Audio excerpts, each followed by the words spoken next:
RG Kar medical college पश्चिम बंगाल के सबसे बड़े अस्पतालों में से एक है। 26 एकड़ में फैले इस अस्पताल में मरीजों को भर्ती करने के लिए 1200 बिस्तर हैं, जबकि ओपीडी में औसतन 2500 मरीज रोजाना आते हैं। इसके अलावा इमरजेंसी विभाग में भी 1000 से ज्यादा मरीज रोज पहुंचते हैं। इस बड़े अस्पताल में महिला डॉक्टर के साथ हुई घटना के बाद से देश भर में अस्पतालों में डॉक्टर सकते में हैं। मामले में पुलिस ने अभियुक्त को गिरफ्तार कर लिया है। इसके बावजूद डॉक्टरों में रोष है। कोलकाता में महिला डॉक्टर की रेप के बाद हत्या, ये खबर आपने और हमने सभी ने सुनी और पढ़ी होगी। सुनकर अफसोस भी जताया होगा। कुछ देर के लिए शायद हमारी आंखें भी नम हुई होंगी। एक बार के लिए ही सही आंखों के आगे ऐसी न जाने कितनी हेडलाइंस भी आ गई होंगी, जो हम आए दिन अखबार के पन्नों पर पढ़ते हैं या फिर टीवी स्क्रीन पर फ्लैश होते देखते हैं। कोलकाता में महिला डॉक्टर के साथ हुए रेप ने एक बार फिर पूरे देश को झकझोर कर रख दिया है। अब सवाल ये उठता है कि आखिर इस तरह का कुकृत्य करने के पीछे क्या मानसिकता होती है? अपराध करने वाले की क्या साइकोलॉजी होती है? क्या अपराधी के दिमाग से डर खत्म हो गया होता है? ये इंसानियत खत्म हो गई होती है?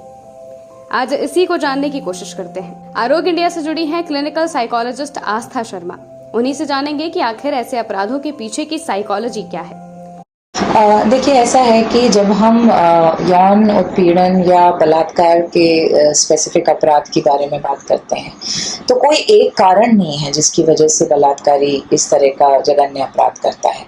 बहुत सारे कारण हैं और कभी कभी कोई एक कारण इसमें से हो सकता है, कभी इन सारे कारणों का मिश्रण हो सकता है, जिसकी वजह से एक अपराधी इस तरह का अपराध करता है। जहाँ तक मेरी समझ है, एक बलात्कारी या एक ऐसा व्यक्ति जो इस तरह का जघन्य अपराध करता है, वो बलात्कार को एक तरीके के मानसिक खेल के रूप में भी लेता है, जिसमें वो अपने पुरुषत्व को, अपने स्वामित्व को स्थापित करने का जरिया बनाता है बलात्कार को और यौन उत्पीड़न को। कई बार जो व्यक्ति इसमें संलग्न होता है वो ये सोचता है कि जो ये व्यक्ति है, जिसपे ज्यादातर जो लड़कियां होती हैं, औरतें होती हैं, इनका स्थान हमसे नीचे है, तो ये हमको हमारी मांगों के लिए मना नहीं कर सकती, हमारे खिलाफ नहीं जा सकती, और अगर ये ऐसा कर रही हैं तो इनको सही स्थान दिखाना जरूरी है। और वो सही स्थान क्या है? उनकी अस्मिता को खराब करना, उनके ऊपर किसी ना किसी तरीके से कंट्रोल या अपनी ताकत या बल स्थापित करना। तो बलात्कार को बहुत समय से, लंबे समय से एक तरीके से पुरुष अपना शारीरिक बल और मानसिक प्रभुत्व स्थापित करने का एक जरिया बनाए हुए हैं, और बहुत ही अफसोस की बात है कि ये आज तक जारी है। इसके अलावा कुछ केसेस में ये भी देखा गया कि जो लोग ये करते हैं, उनके साथ बचपन में कई बार खुद यौन उत्पीड़न हुआ होता है। तो जो एक विकास, खास करके जो यौन विकास होता है, सेक्सुअल डेवलपमेंट होता है, वो सही समय पे सही ढंग से नहीं हो पाता, तो मानसिक विकृतियां आ जाती हैं, और उस वजह से भी कई बार ये अपराध करने में वो डरते नहीं। यहाँ एक बहुत ज़रूरी बात मैं ये भी जाहिर करना चाहूँगी कि ऐसा नहीं होता कि एक दिन सडनली कोई उठा और जाकर के ये अपराध कर दिया। और जैसा आपने कहा कि क्या डर नहीं होता है, क्या किसी बात का अपराध बोध नहीं होता? ये इसलिए नहीं होता क्योंकि बचपन से, छुटपन से जब मन में इस तरह की मानसिक विकृतियां पैदा हुई, क्योंकि कल्पना का बहुत इंपॉर्टेंट भूमिका है। जब आप फैंटेसी, जिसको हम कहते हैं, कि जब आपने फैंटेसाइज किया, कल्पना करी कि अगर हम किसी को ऐसे छूते हैं तो मैं कैसा उत्तेजना होती है, और उस कल्पना को आपने सही तरीके से बाहर नहीं निकाला, तो वो धीमे धीमे आपकी हिम्मत बढ़ती जाती है। तो ये अपराधी कभी किसी को पहले गलत तरह से छू सकता है, वहां से कोई रिस्पॉन्स नहीं आया, कोई पनिशमेंट नहीं, तो वो धीमे धीमे उसकी हिम्मत बढ़ती है, वो कल को किसी को दबोच सकता है।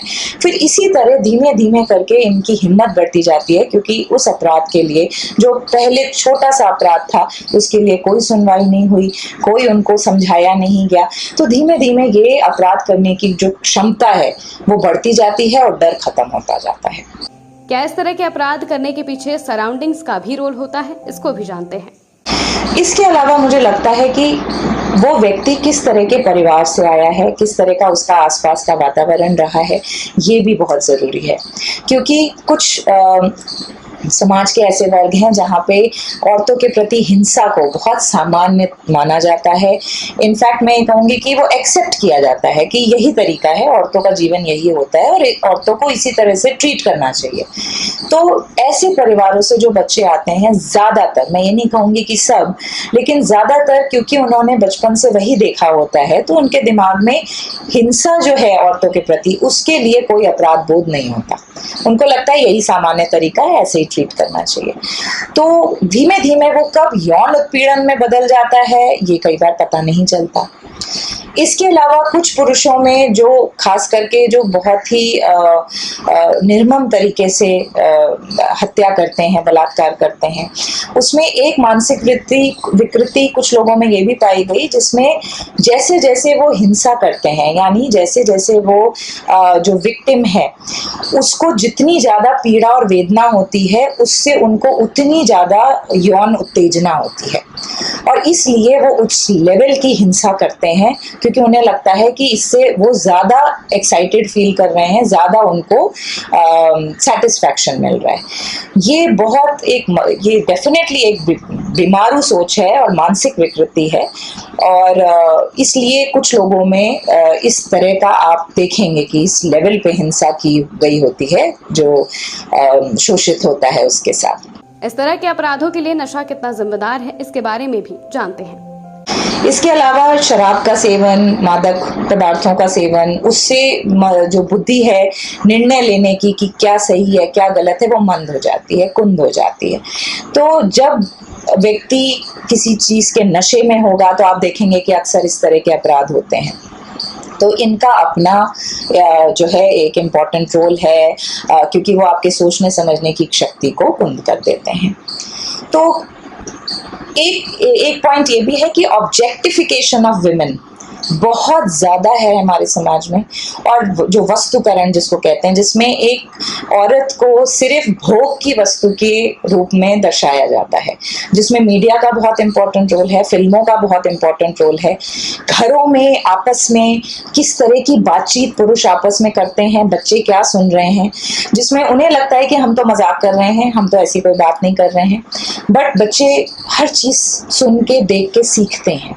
तो अगर आपसी मजाक में भी औरत का वस्तुकरण किया जा रहा है, उसकी अस्मिता को ध्यान नहीं रखा जा रहा है और मजाक में भी उसको सामान्य करने की कोशिश की जा रही है, मीडिया में जिस तरह से दिखाया जाता है एक्ट्रेसेस को, मुझे लगता है कि ये रुकना चाहिए और इसमें जो लेडीज़ हैं, जो औरतें हैं, उन्हीं को आगे आना चाहिए। जो सेलिब्रिटीज़ हैं वो भी, हर चीज़ एंटरटेनमेंट के नाम पे एक्सेप्टेबल नहीं होनी चाहिए। अब सवाल यह है कि समाज में इन सब का सल्यूशन क्या है, इस पर भी आस्था शर्मा ने प्रकाश डाला है।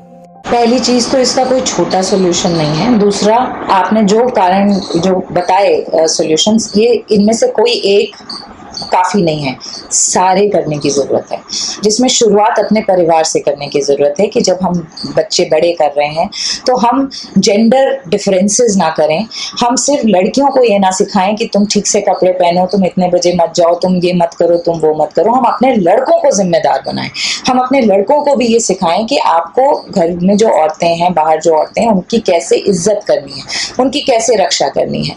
और स्कूलों को भी ये जिम्मेदारी निभाने की ज़रूरत है जिसमें appropriate sexual development, sex education के ऊपर बातचीत हो, ताकि बच्चों में अगर कोई भी इस तरह की डिवियंसेस, कोई भी डिफरेंसेस सेक्स एजुकेशन को लेकर के मन में पनप रहे हैं, क्यूरियोसिटीज, तो वो डॉक्टर्स से डिस्कस की जाए, मेंटल हेल्थ एक्सपर्ट से डिस्कस की जाए, बजाय इसके कि अपने दोस्तों में, बड़े लोगों में जो उनको उचित जानकारी नहीं दे रहे हैं, उनको बिगाड़ सकते हैं, उनके थ्रू वो इंफॉर्मेशन ना जाए। तीसरा, डेफिनेटली सरकार को मुझे लगता है और बहुत स्ट्रिक्ट लॉज लाने की ज़रूरत है, स्पेशली सेक्स क्राइम्स के लिए, क्योंकि ये ना सिर्फ एक व्यक्ति के शरीर का शोषण होता है, उसकी आत्मा का शोषण होता है, उसका पूरा जीवन जो है वो प्रभावित हो जाता है। तो मुझे लगता है सरकार की तरफ से भी बहुत स्ट्रिक्ट लॉज आने की ज़रूरत है। मीडिया, फिल्म इंडस्ट्री, सबको अपनी भूमिका समझनी चाहिए कि इनफ इज़ इनफ, बहुत ज़्यादा हो चुका है और हम सबको मिलजुल करके इस तरफ ध्यान लगाने की जरूरत है। और अवेयरनेस, जैसे आपने कहा, जागरूकता तो फर्स्ट स्टेप है, क्यों नहीं, बिल्कुल करने की जरूरत है। और इन क्राइम्स के अगेंस्ट जो लॉज आ रहे हैं उनके बारे में भी जानकारी देने की जरूरत है, ताकि आपने जैसे कहा कि डर क्यों नहीं है, क्योंकि कई बार पता ही नहीं है कि इसका कॉन्सिक्वेंस क्या हो सकता है। तो मुझे लगता है कि जो लीगल इम्प्लीकेशन है वो भी बताए जाने चाहिए, और जो बचपन से जो डेवलपमेंट है उस पर बहुत ज्यादा ध्यान रखने की जरूरत है। ऐसी ही तमाम जानकारियों के लिए आज लाइक और सब्सक्राइब करें आरोग्य इंडिया।